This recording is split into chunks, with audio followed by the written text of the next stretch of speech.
Listen, Sarah, a $30,000 wedding venue is way too wasteful for a single evening. Why not let Kevin borrow it to propose to Jessica? She will be so surprised. Those were the exact words that came out of my own mother's mouth during dinner last Friday. I sat there. My hands clenched the iced wine glass so hard my knuckles turned white. My throat tasted bitter. I stared blankly at her. How could she casually steal all my hard work like that? To be honest, I really need to vent. If you guys like crazy family stories like this, remember to hit subscribe to hear me tell it all. My name is Sarah. I am 29 years old this year. I am a supply chain manager for a multinational retail corporation. My life revolves around spreadsheets and schedules. I work with plans mapped out down to the exact minute. I despise chaos. I hate it to the core when someone breaks my rules. Yet I am such a fool for always giving in to my own family. Mark, my fiancé, has warned me hundreds of times about this. Ever since high school, Jessica has always been the center of the universe. My younger sister is 25 years old this year. She is a textbook narcissist. My mother, Susan, always enabled all her bad habits. I still remember when I was 17 years old. I worked part-time all summer at a fast food joint to buy a prom dress. As soon as I brought it home, Jessica cried and begged to try it on. She tore a long rip right at the waist. Instead of scolding her, Mom told me to give it to my sister. She even tore the dress into a fringe style and praised Jessica for wearing it better than me. She always manipulated me with the chorus that family must sacrifice for each other. I admit I was too weak. I was a daughter who always craved her mother's approval. I stupidly gritted my teeth and endured it time and time again. I once paid for Jessica's college trip just because Mom said I was already working so I should take care of my sister. But my wedding was different. Or at least I had deluded myself into thinking so. Mark and I had been dating for 5 years. We paid 100% out of our own pockets for this wedding. The total cost was $30,000. We rented the most expensive golf club in the city. My mother didn't contribute a single cent. She just kept sending me short social media videos about outdated decoration trends. She forced me to follow them to save face in front of relatives. I tried to ignore it. Things started going off track 2 months ago. Kevin, Jessica's boyfriend of 3 years, suddenly asked me out to a coffee shop. Kevin is a real estate agent. He always wears shiny suits, but he is so stingy he calculates every single cup of coffee. That day, he ordered an iced black coffee and told me to pay because he forgot his wallet. I paid out of frustration and asked him what he wanted. He gave a fake smile. He said he wanted to propose to Jessica next month. I sincerely congratulated him, until he lowered his voice and made a ridiculous request.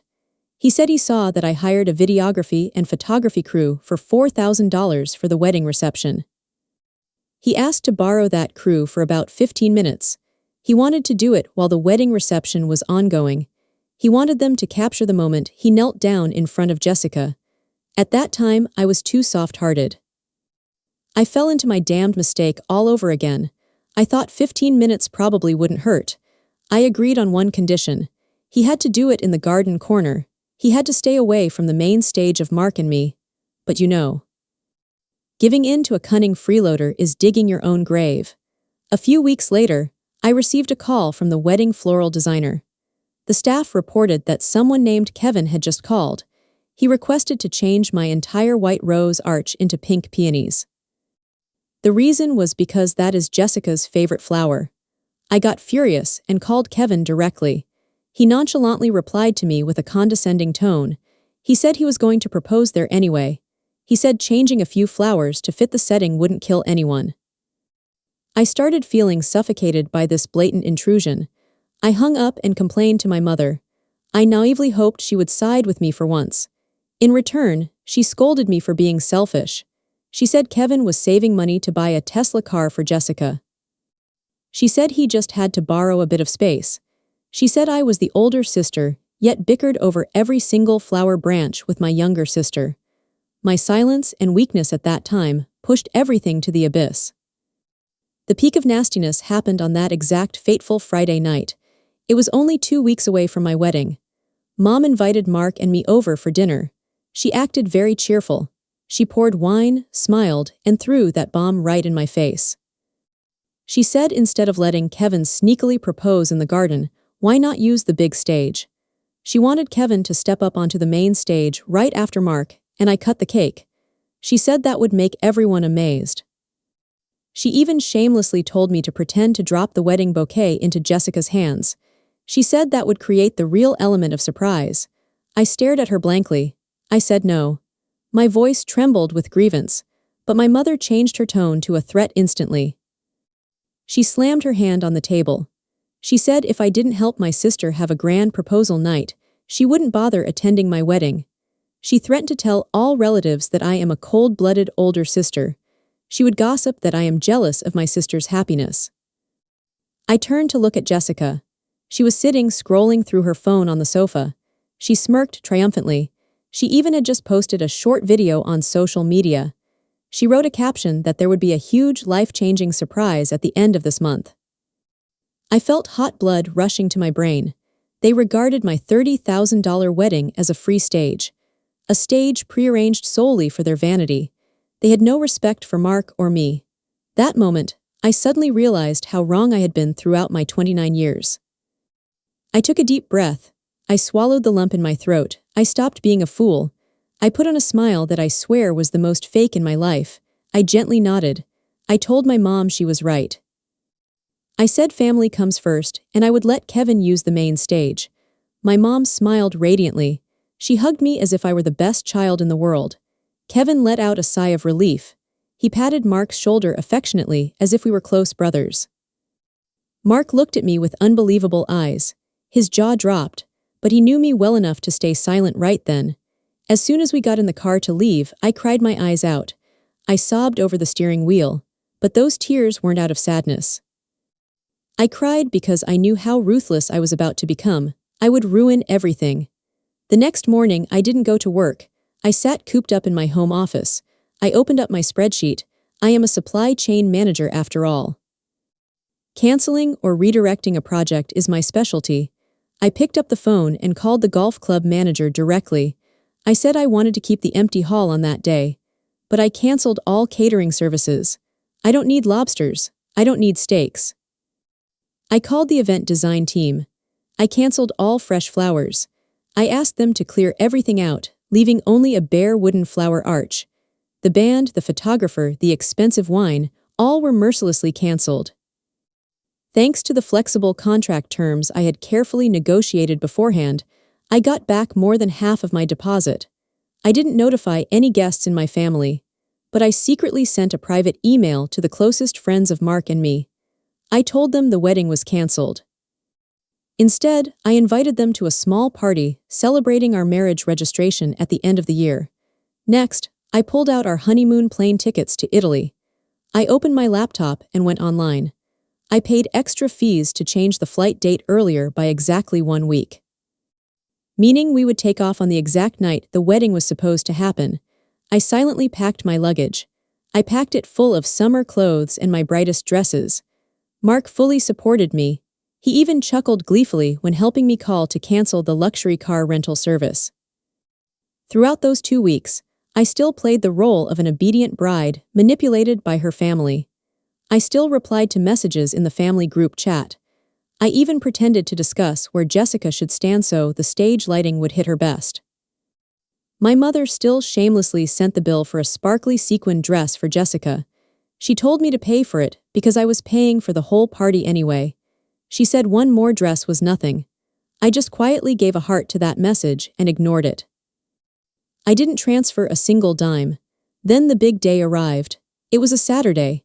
At 5 in the afternoon, when everyone started dressing up to drive to the golf club. At that moment, Mark and I were standing in front of the security check gate at the airport. At 6 in the evening, the club lobby opened to welcome guests. I was sitting in the business class lounge.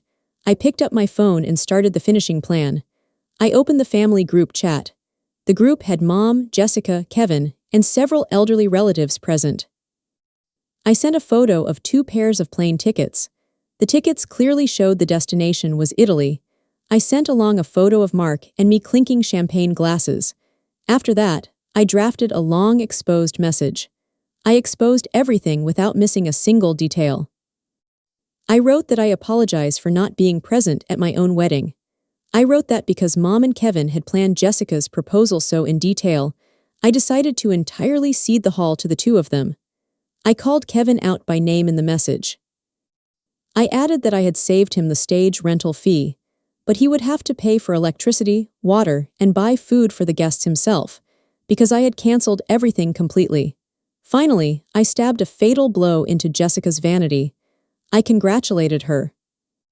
I said she was about to marry a man so stingy he had to steal his sister-in-law's wedding reception to propose and take her as a wife. I emphasized the word steal. After typing, I hit send. I smiled and immediately switched my phone to airplane mode. The 14-hour flight to Rome had never been so peaceful and sweet. When we landed at the international airport, I turned the network back on. My phone almost exploded. There were 85 missed calls. There were hundreds of cursing, crying, and threatening messages from my mom and sister's numbers. My friends, the ones who didn't attend, gossiped about the story through social media. They quickly recounted the entire disaster to me. When the bride's family stepped into the golf club lobby, a pitch-dark room greeted them. It was totally empty. There were no peonies, no lobsters or wine. No band playing romantic love songs. There was only a bare wooden arch standing in the middle of the room like a mockery. Kevin froze. He wore an expensive suit, holding a bright red ring box in his hand. He looked like the most stupid clown on the planet. Jessica shrieked. She cried loudly, ruining her thick layer of makeup. Her element of surprise turned into a laughingstock for all relatives.